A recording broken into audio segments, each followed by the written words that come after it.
Barar habai baksa hasteba palajaka Congress botol সংসদ জাকমনি বিসিফিল সারা থামচিদক আগরতলা কংগ্রেস ভবন তিনি অর মানজাকা কংগ্রেসনি কাজকো পীযুষ কান্তি বিশ্বাস ন খবর কংগ্রেসনি আদংরক তিনি সারা কংগ্রেস বতল সংসদ জাকমনি তৈ বানা তিসাকা কংগ্রেসনি কাজকো পীযুষ কান্তি বিশ্বাস বারা হাইয়ক মানি ulo Gandhiji simi chengoi gobang borokno saktharmung tongo hini saka Mahatma Gandhi Jawaharlal Nehru borok British ba chaba khaimani bakosi bara hano narogo mano hinai Mahatma Gandhi Jawaharlal Nehru borokni saktharmung ni bakosi tini omahake kesang kesanga tongai mano hinai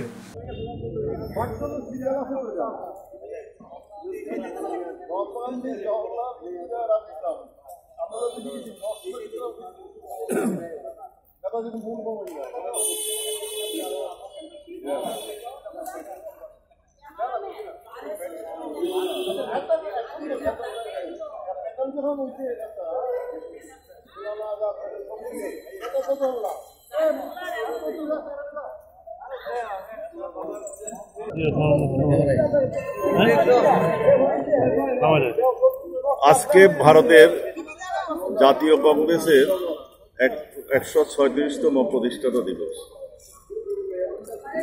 আজকে আমাদের প্রদেশ কংগ্রেসের ভবনের সামনে আমরা এই অনুষ্ঠান পালন করছি। সারা ভারতবর্ষে আজকে অনুষ্ঠান পালন করছি।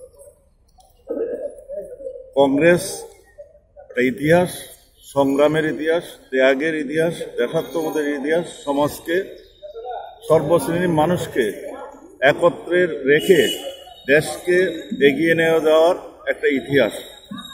কংগ্রেসের ডাকে সেদিন মহাত্মা গান্ধী, জওয়াহরলাল নেহরু ওনাদের ডাকে ভারতবর্ষে লক্ষ লক্ষ মানুষ আন্দোলনে সামিল হয়েছিলেন, কারাবরণ করেছিলেন। হাসতে হাসতে ব্রিটিশের বিরুদ্ধে সংগ্রাম করতে গিয়ে, দেশকে স্বাধীন করতে গিয়ে কংগ্রেসের ডাকে হাসতে হাসতে মানুষ ফাঁসি কাস্টে ঝুলে গিয়েছিলেন। এটা ইতিহাস। কংগ্রেস এর নেতৃত্বে ভারত স্বাধীনতা পেয়েছে। ভারত যখন স্বাধীন হয়, ভারতের অর্থনৈতিক ভিত দুর্বল ছিল। ব্রিটিশ এমন একটা সময় ভারতকে ছেড়ে গিয়েছিল যেখানে ভারতে একটা শস্য উৎপাদন হতো না। সেই ভারত কংগ্রেসের নেতৃত্বে ধীরে ধীরে বিশ্বের মধ্যে অন্যতম শক্তিশালী রাষ্ট্র হিসেবে পরিণত হয়েছে। এবং এই কংগ্রেস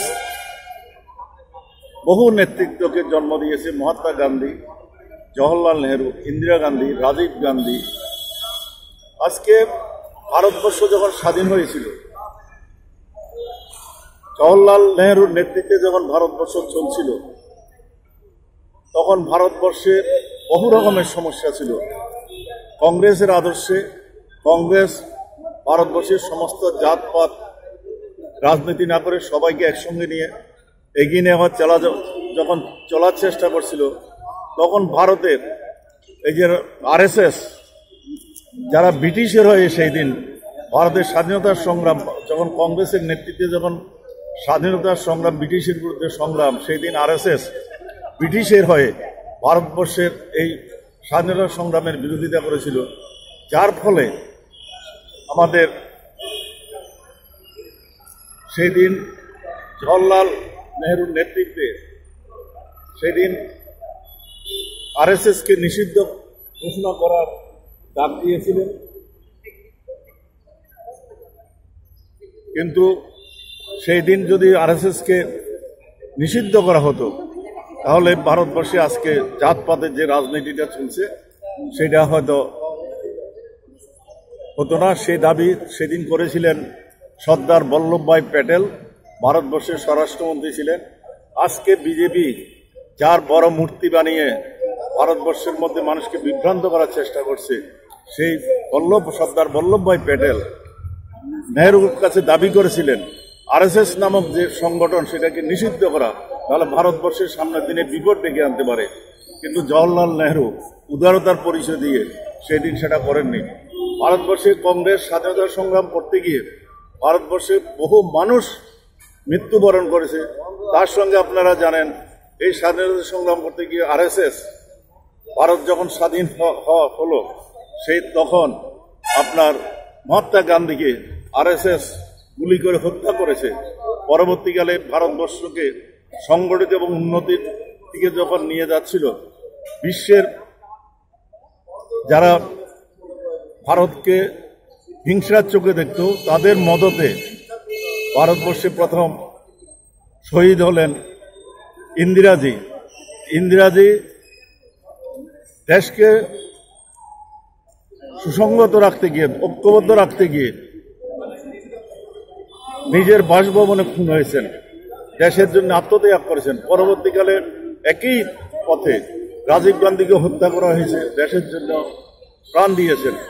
আজকে নরেন্দ্র মোদী সাহেব কংগ্রেসের ইতিহাসকে ম্লান করার জন্য, যারা একদিন দেশের জন্য প্রাণ দিয়েছে, যাদের উদ্দেশ্য ছিল ভারতবর্ষকে স্বাধীন করা, ভারতবর্ষকে একটা শক্তিশালী রাষ্ট্র হিসাবে পরিণত করা, তাদেরকে একে একে মহাত্মা গান্ধী, ইন্দিরা গান্ধী, রাজীব গান্ধী দেশের জন্য প্রাণ দিয়েছেন। আজকে তাদের চরিত্রকে, তাদের ইমেজকে কালিমা লিপ্ত করার চেষ্টা করছেন ভারতের প্রধানমন্ত্রী নরেন্দ্র মোদী। একটা আগুন নিয়ে খেলা করছেন। উনি বুঝতে পারছেন না, এইসব মনীষীদের যদি মানুষকে ঘৃণার পাত্র হিসেবে মানুষের কাছে চেষ্টা করে, তাহলে সেটা ভারতবর্ষের একদিন বিপদ ডেকে আনবে। কারণ নরেন্দ্র মোদী প্রধানমন্ত্রী হতে পারেন, কিন্তু উনি ভারতবর্ষের বরেণ্য নেতা নন। কারণ বিজেপির ইতিহাসের কোথাও কোনো পাতায় লেখা নেই, কোথাও বলতে পারবে না ভারতবর্ষের স্বাধীনতা সংগ্রামে বিজেপির কোনো অবদান ছিল। ভারতের স্বাধীনতার ইতিহাসে বিজেপির কোনো কোথাও খুঁজে পাবেন না বিজেপির কোনো ভূমিকা ছিল। ভারতবর্ষ স্বাধীন হওয়ার পরে আরএসএস এর উপর ভিত্তি করে একটা সাম্প্রদায়িক মনোভাব নিয়ে ভারতবর্ষকে আজকে গ্রাস করার চেষ্টা করছে, জাতপাতের হিংসার রাজনীতি করছে। আজকে নরেন্দ্র মোদী সাহেব আগুন নিয়ে খেলা করছেন, যার ফলে আজকে ভারতবর্ষ, কংগ্রেস ভারতবর্ষকে যে জায়গায় পৌঁছে দিয়েছিল, নরেন্দ্র মোদী ক্ষমতার লোভে উনি দেশের অর্থনীতি এবং দেশের যে সমস্ত মানুষকে এক সূত্রে গাঁথার কথা, সেটাকে চিন্তা না করে হিংসার রাজনীতি করছেন, যার ফলে ভারতবর্ষ আজকে দুর্বল থেকে দুর্বলতর হচ্ছে এবং ভারতবর্ষের অর্থনীতি আজকে তলানিতে, এবং ভারতবর্ষের বেকার সমস্যা থেকে আরম্ভ করে জিনিসপত্রের, নিত্য প্রয়োজনীয় জিনিসপত্র, ভারতবর্ষে আজকে বিশাল সমস্যার মুখে। এবং সেই সমস্যার থেকে উত্তরণ যদি ভারতবর্ষকে করতে হয়, ভারতবর্ষকে যদি রক্ষা করতে হয়, নরেন্দ্র মোদীর উচিত অক্ষরে অক্ষরে ভারতের কংগ্রেসের যে আদর্শ, সেটাকে স্মরণ করে, সেটাকে সামনে রেখে দেশকে গঠনের কথা। উনি যদি আরএসএস এর মন্ত্রে আজকে যেটা বিভাজনের সৃষ্টি করছেন, আরএসএস এর মন্ত্রে উনি আজকে দেশকে প্রধানমন্ত্রী হিসেবে চালানোর চেষ্টা করছেন, সেটা ভারতবর্ষের পক্ষে বিপদ ডেকে আনবে। আমরা ভারতবর্ষের শক্তিশালী করার জন্য আমরা নরেন্দ্র মোদী সাহেবকে আমরা আবেদন করব, উনি আরএসএস এর যে আদর্শ, সেই আদর্শ থেকে দূরে সরে এসে কংগ্রেসের আদর্শে দীক্ষিত হয়ে, কংগ্রেসের আদর্শকে সামনে রেখে, কংগ্রেসের যারা নেতা যেভাবে দেশের জন্য প্রাণ দিয়েছেন নিঃস্বার্থভাবে, তাদের কথা স্মরণ করে, তাদের আদর্শকে রেখে ভারতবর্ষকে আজকে এগিয়ে নিয়ে অর্জন করলো। এটা একমাত্র কংগ্রেস দল, যাদের নেতা আপনারা জানেন, এক ভারতবর্ষ যখন স্বাধীন হওয়ার আগে আইনজীবী, ওনার ছেলে ভারতের প্রধানমন্ত্রী প্রয়াত প্রধানমন্ত্রী জওহরলাল নেহরু থেকে আরম্ভ করে সবাই কিভাবে আত্মদান করেছেন।